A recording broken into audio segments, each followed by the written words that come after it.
Sada, odnosno veći opseg Zdravo draga i dobrodošla u moj novi video. Danas ćemo pričati o kraljici svih vježbi kada je u pitanju rast gluteusa. Možeš pogađati, sigurno već možeš i pretpostaviti, a to je hip thrust. Danas ćemo naučiti koje su to najčešće greške koje ljudi izvode već prilikom pripreme opreme, kao i koje su to greške koje ljudi najčešće izvode prilikom samog izvođenja hip thrusta i kako svaku od tih grešaka ispraviti. Stoga krećemo prvo sa pripremom prostora, odnosno pripremom opreme i koja je to greška broj 1.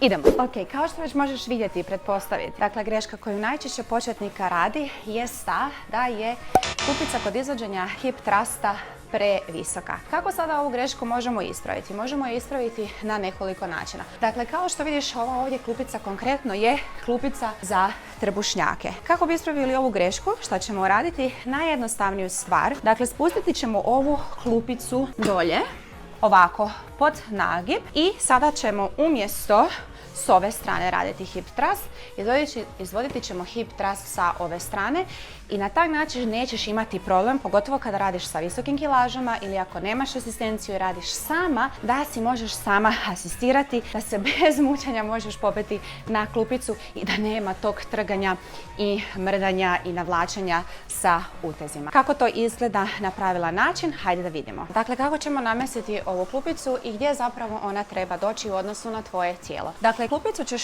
namjestiti na način tako da ti klupica, odnosno ovaj donji rub klupice, dolazi otprilike na sredinu tvojih leđa. Dakle, tu kada se namjestiš da je ta klupica na sredini tvojih leđa. I kao što već možeš vidjeti odmah, sada ćemo samo zarolati čipku na naše bokove i spremni smo za pravilno izvođenje hip thrusta. Dakle, klupica na sredini tvojih leđa, priprema i hop, idemo gore u izvođenje i spuštamo se dolje. Idemo gore i spuštamo se dolje. Dakle, to je način broj 1 kako da pravilno optimiziraš prostor prilikom izvođenja hip thrusta. A sada ću ti pokazati još 2 načina na koji možeš izvoditi hip thrust, tako da svaki puta možeš odabrati ovisno o tome kakvu vrstu opreme određena teretana ima, isto tako koliko ti imaš vremena i volje za taj dan, tako da ćeš svaki puta imati jednu od opcija da izabereš. Hajde da vidimo koje su to druge 2 opcije. Dakle, sljedeća od opcija jest ova ovdje, hip thrust mašina. Na koji način ju koristimo? Tako da legnemo ovdje, ovaj valjak ćemo spustiti na svoje kukove, ovdje ćemo sa strane staviti utege i dakle to je takozvana mašina za hip thrust.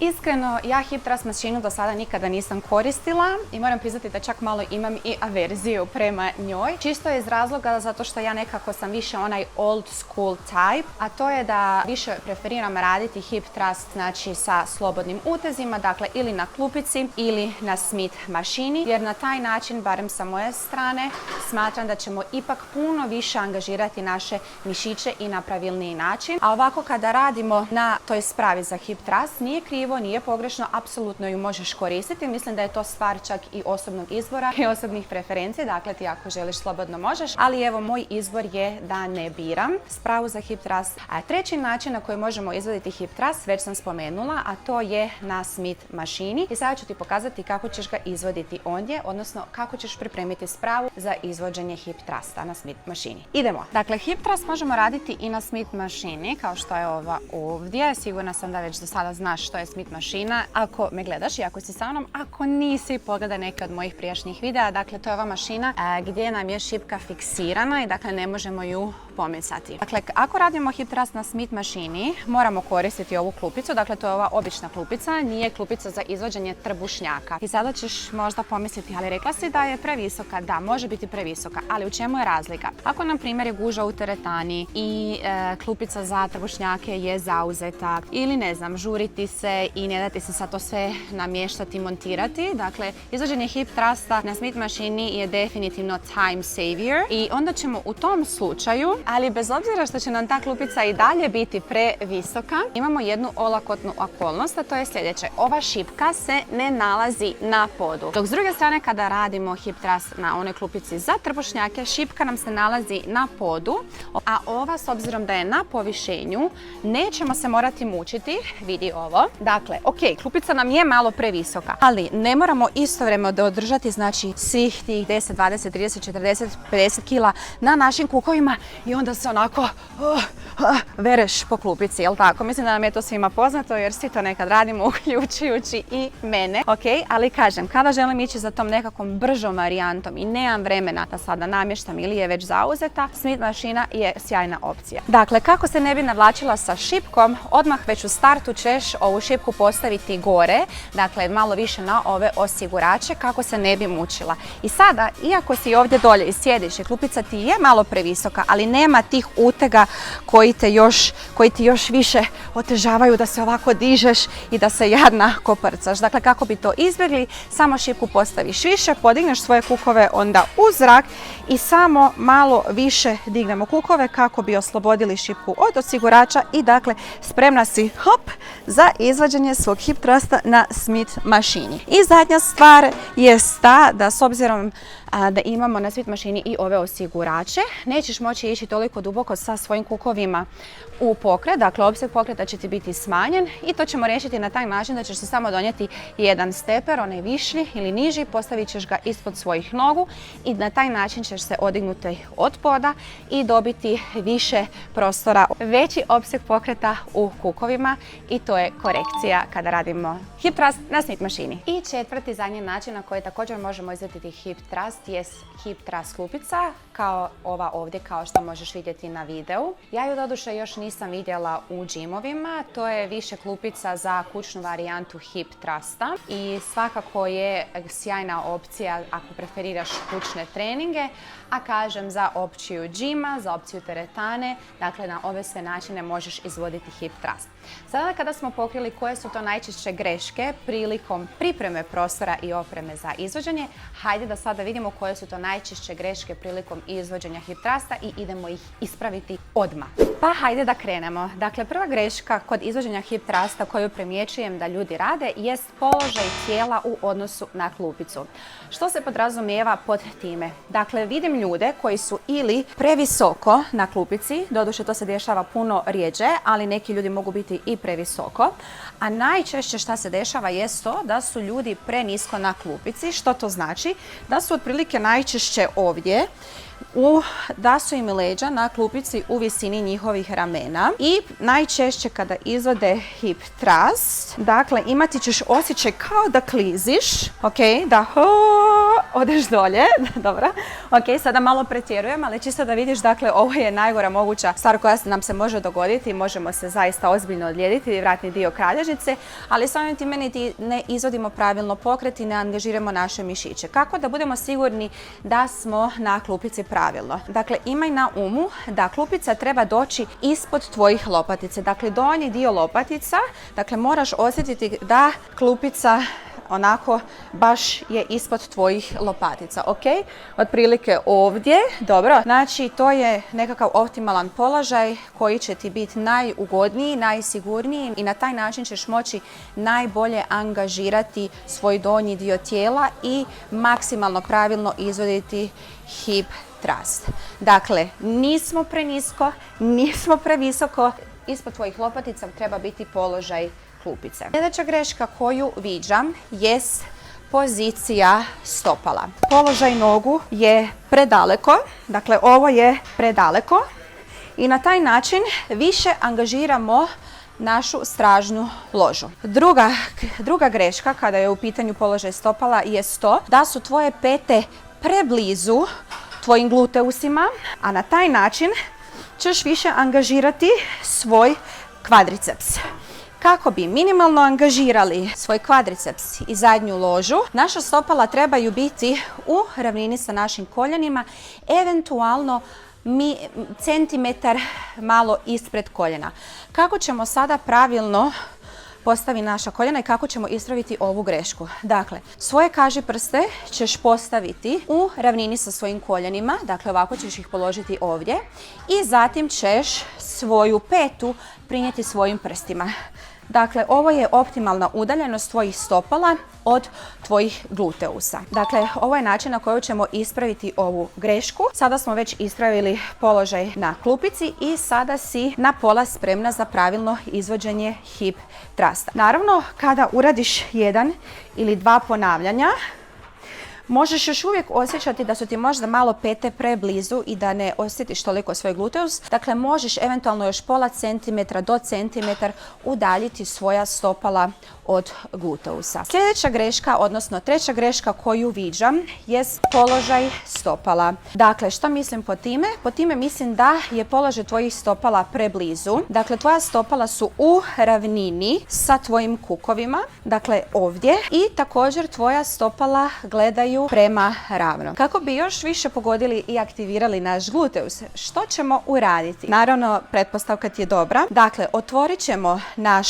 raskoračni stav malo šire, dakle možemo se poigrati sa širinom raskoračnog stava pod navodnicima, ako nam je ovo širina kuka. Dakle, otprilike za centimetar do 2 ćemo još naša stopala otvoriti i šta ćemo još uraditi za još dodatnu aktivaciju gluteusa? Dakle, naše prste ćemo malo zarotirati prema van, otprilike na nekakvih 30-40 stupnjeva. Dobro, dakle na taj način ćemo ispraviti ovu grešku kada je u pitanju položaj naših stopala i sada si još više spremna za pravilno izvođenje i maksimalnu aktivaciju gluteusa. Sada kada smo došli skoro do polovice videa, molim te da ostaneš do kraja jer na kraju ću se tobom podijeliti još jedan tip, savjet koji će ti još više pomoći da aktiviraš i osjetiš svoj gluteus. To je mala tajna, zato te molim da ostaneš do kraja, a mi za sada krećemo na sljedeću, 4. grešku.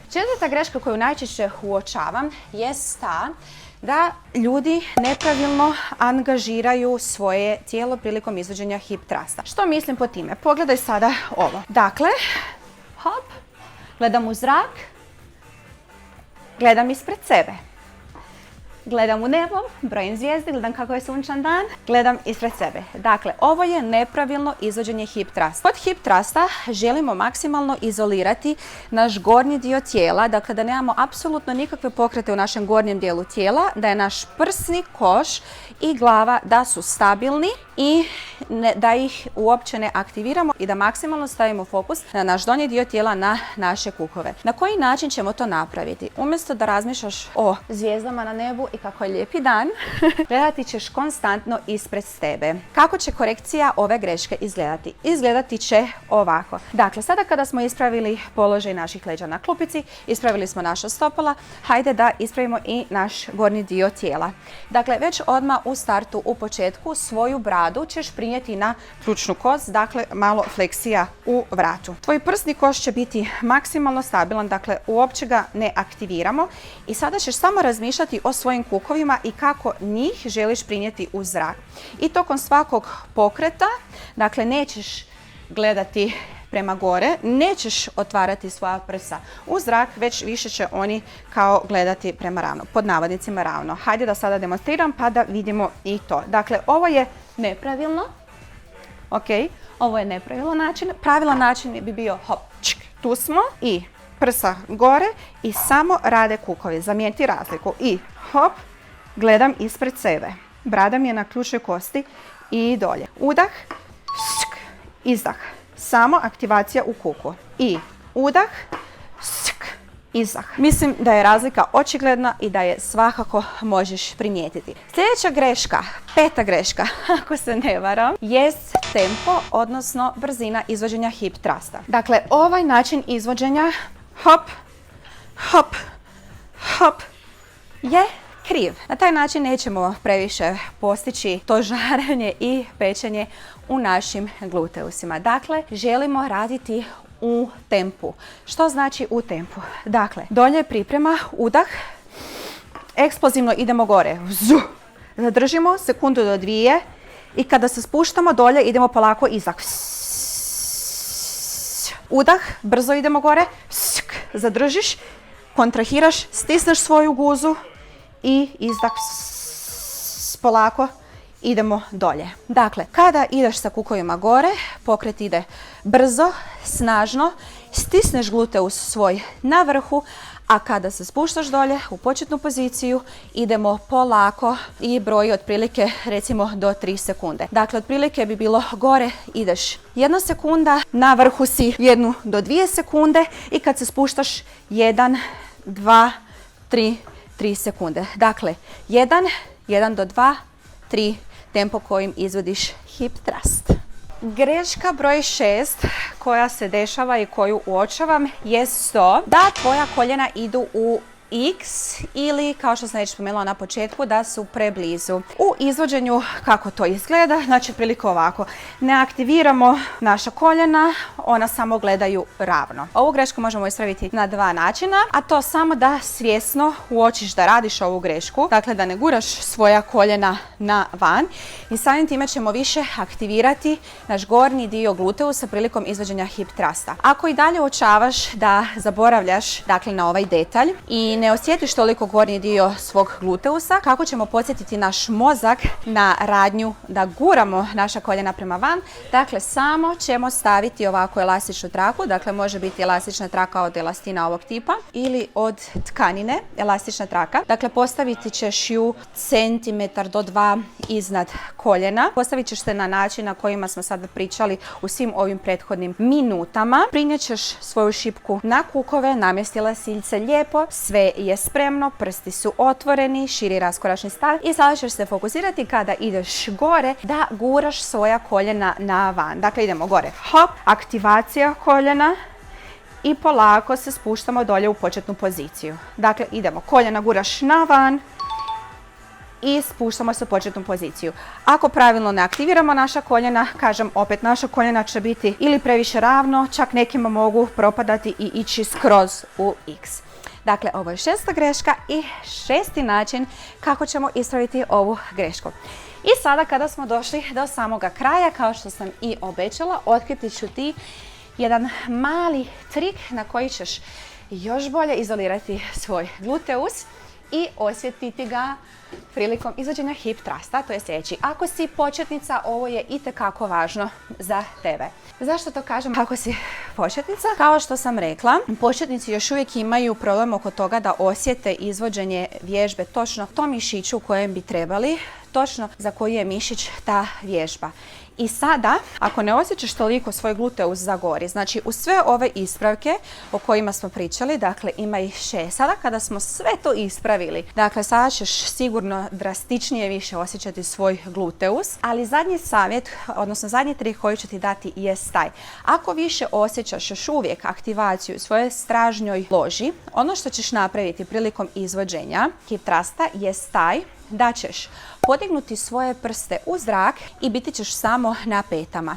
Na taj način ćemo izbjeći da kompenziramo u toj vježbi, dakle nećemo gurati svoje kukove kroz stopala, ok? Što više guramo svoje kukove u zrak kroz stopala, to manje aktiviramo svoj gluteus. Tako da, kako bi više aktivirali svoj gluteus, ti ćeš podići svoje prste u zrak, biti ćeš na petama, dakle smanjujemo mogućnost da pomažeš sama sebi i da otežamo tu vježbu i sada ćemo izvoditi znači hip thrust sa prstima u zraku i fokusiramo se znači samo na naše kukove. Hop! Dakle, da smanjimo što manje, da si pomažemo u ovoj vježbi, već da se samo fokusiramo na rad kukova gore. Hop! I da maksimalno ta guza, naši gluteusi rade. Hop! I tu smo.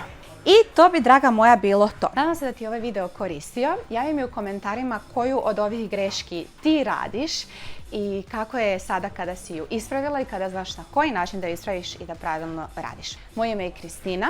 Hvala ti što si bila sa mnom, što vježbaš sa mnom. Nemoj se zaboraviti subscribe-ati na moj kanal, a mi se vidimo u sljedećem videu. A ja odo odradim svoj trening. Bye!